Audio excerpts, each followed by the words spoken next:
አንድ ጊዜ ብቻ በመጠቀም ፀጉራችን ፈጣን እድገት እንዲኖረው በእጥፍ እንዲያድግና እንዳይሰባበር፣ እንዳይረግፍ፣ እንዳይነቃቀል ማድረግ እንችላለን። ሁላችንም መጠቀም አለብን።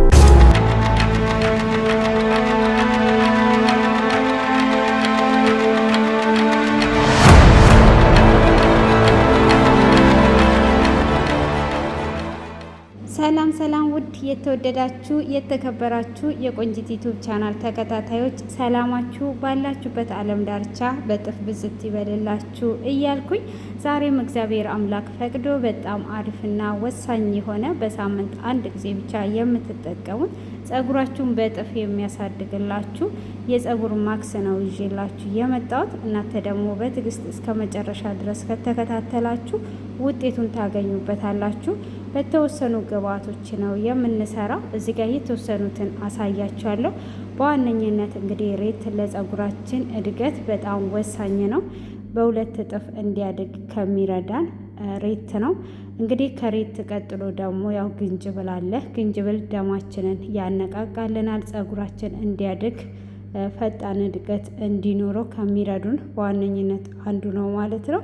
እንግዲህ እዚህ ጋር የማሳያችሁ ግብአቶች በሙሉ ለፀጉር እድገት በጣም ወሳኝ ናቸው። እንደምታዩት ጥቁር አስሙድ ነው። እዚህ ጋር ጥቁር አስሙድ ፀጉራችን በጥፍ እንዲያደርግ ያደርግልናል። በተጨማሪ ጥቅሙ ደግሞ ለራስ ምታትም እጅግ አሪፍ ነው። ፀጉራችን ደግሞ ከረሩን የጠበቀ ያማረ ፀጉር ጥቁር ሆኖ እንዲያድግ ይረዳናል ማለት ነው። እንግዲህ እንደምታዩት ሬቱም ለፀጉር እድገት በጣም በወሳኝነት ቦታ ላይ የተቀመጠ ነው። እዛ ጋር እንደምታዩት ደግሞ ቁርንፉድ አለኝ ማለት ነው። እንግዲህ ቁርንፉድም የፀጉራችን እድገት እንዲጨምርልን ያደርጋል። ፀጉራችንም ወዙ ያማረና ቆንጆ ወዝ እንዲኖረው ነው የሚያደርገን። ይህንን ግብአቶች እንግዲህ አንድ ላይ በማዋሃድ ነው የምንሰራው የፀጉር ክሬም ነው። ይህን የፀጉር ክሬም እንግዲህ እንዴት አድርገን እንደምንሰራ አብረን የምናየው ይሆናል። ሌላ ግብአቶችም የምጨምራቸው አለ። ያንን ግብአቶች በመጠቀም እንዴት አድርገን እንደምንሰራ ስለማሳያችሁ እስከ መጨረሻ ድረስ ተከታተሉ። ይሄ እጅግ በጣም አስፈላጊ ማክስ ነው። በሳምንት አንድ ጊዜ ይህንን ከተጠቀማችሁ ፀጉራችሁ በእጥፍ ነው የሚያድግላችሁ። እስክትገረሙ ድረስ ነው እድገቱ እየጨመረላችሁ የሚሄደው። የሚሰባበርባችሁ የሚራገፍ ከሆነ በጣም መድኃኒት ነው በሉት። እዚህ ጋር ደግሞ ፀጉራችሁ ክርድድ ለሚል ሰዎች ተልባ ተጠቀሙበት በተጨማሪ ማለት ነው። ፀጉራችሁ ግን ለማይንከራደድ ባትጠቀሙ ችግር የለውም። በሁለት በሶስት ግብአትን መጠቀም እንችላለን። ግን እነኝን አንድ ላይ በምናዋህድበት ሰዓት ፈጣንን እድገት ይሰጠናል እንጂ ተልባንም ለብቻ መጠቀም እንችላለን። ጥቁር አስሙድንም ለብቻ መጠቀም እንችላለን። እማሳያችሁ ይሆናል ወደፊት ማለት ነው። ይሄኛው ግን እንደዚህ አንድ ላይ በምናደርግበት ሰዓት በጣም ቶሎ ፍጥነትን የፈጣንን እድገት ለማግኘት የምትፈልጉ ከሆነ አንድ ላይ እንደዚህ አድርጋችሁ ትጠቀማላችሁ ማለት ነው። እንግዲህ በመቀጠል ውሃ ነው እየጨመርኩ ያለሁት። ውሃ የሚበቃኝን ያህል እዚህ ጋር ከጨመርኩኝ በኋላ በደንብ አድርጌ እንደዚህ አዋህደዋለሁ። ካዋህርኩት በኋላ እንግዲህ ወደ እሳት እንጥደዋለን ማለት ነው። እና ውድ ቤተሰቦች የምወዳችሁ የማከብራችሁ እያበረታታችሁኝ ስለሆነ ከልብ አመሰግናለሁ። ወደዚህ ቤት አዲስም የመጣችሁ ለዚህ ቤት አዲስ የሆናችሁ እንኳን ደህና መጣችሁ። ስለመጣችሁ ደስ ብሎኛል። ሰብስክራይብ እና ላይክ ማድረጋችሁን እንዳትረሱ። ለጓደኞቻችሁም ሼር አድርጉላቸው። ጓደኞቻችሁም ይጠቀሙበት። እናንተን እየጠቀመ ጓደኞቻችሁንም ይጠቅማልና ለእኔም ብርታት ይሆነኛል። ስለዚህ ሼር እንድታደርጉልኝ ስል በትህትና ጠይቃችኋለሁ።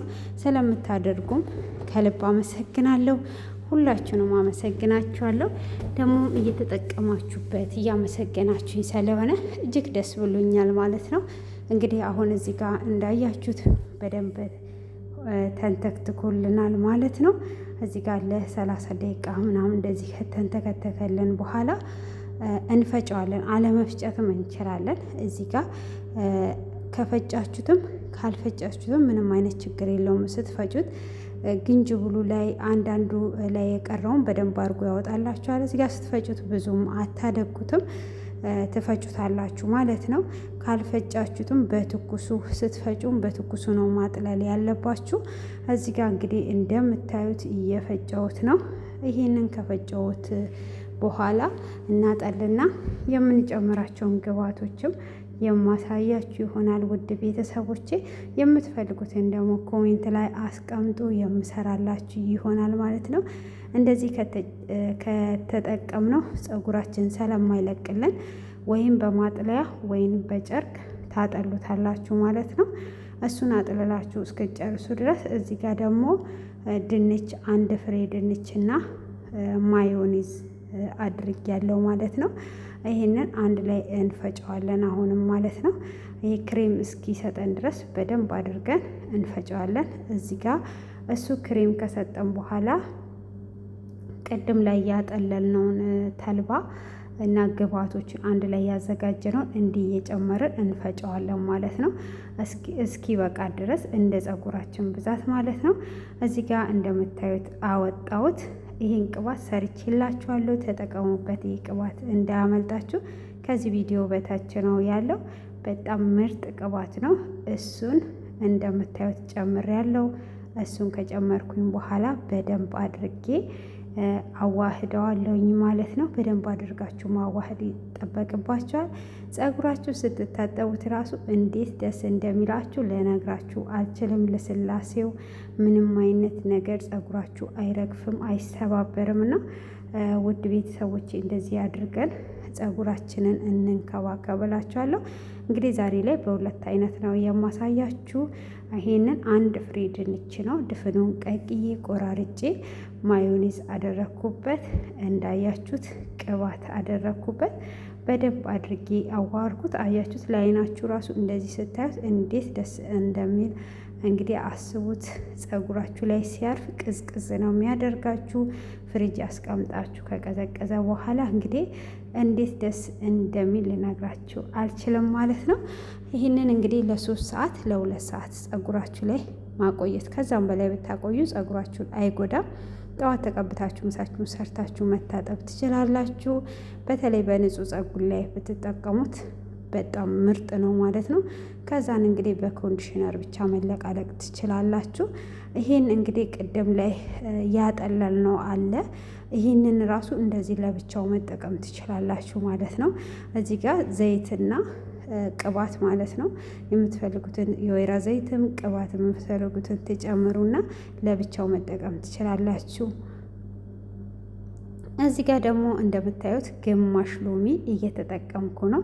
ፀጉራችሁ በፎረፎር እያስቸገራችሁ ላለ እህቶች በጣም ፍቱ ነው ማለት ነው። ሎሚ እንግዲህ እዛ ጋር ግንጅብልም አለው ቅርንፉድም አለው። ለፎረፎር በጣም ወሳኝና ፍቱ የሆኑትን ነገርም ጨምረናል። ስለዚህ እዚህ ጋር ሎሚ ግማሽ ሎሚ ጨምራችሁ እንደዚህ አድርጋችሁ ታዋህዱታላችሁ። እዚህ ጋርም ከፈለጋችሁ ሎሚና ቅባት ጨምራችሁ ይህንንም መጠቀም ትችላላችሁ። የማትፈልጉ ከሆነ ደግሞ ይሄንን ተልባውን ከርናችሁ ታስቀምጡና ልክ በ3 ቀን ወይም ደግሞ በ4 ቀን አሁንም ድንቻችሁን ቀቅላችሁ ማዮኔዛችሁን አርጋችሁ እንደዚህ አርጋችሁ አዘጋጅታችሁ መጠቀም። ከዛን ከስር ጀምራችሁ እንደዚህ አርጋችሁ ፀጉራችሁን መቀባት ይጠበቅባችኋል ማለት ነው። ይሄንን ለ3 ሰዓት ለ2 ሰዓት አስቀምጣችሁ ስትለቃለቁ ፀጉሩ እንደዚህ ይበዛላችኋል ማለት ነው። ስለዚህ ፀጉራችሁን እንደዚህ እያደረጋችሁ ተንከባከቡ እያልኳችሁ ለዛሬ ያዘጋጀውላችሁ ቪዲዮ ይሄንን ይመስላል። እግዚአብሔር ይመስገን። መልካም ቆይታ። ተባረኩልኝ። ባይ ባይ።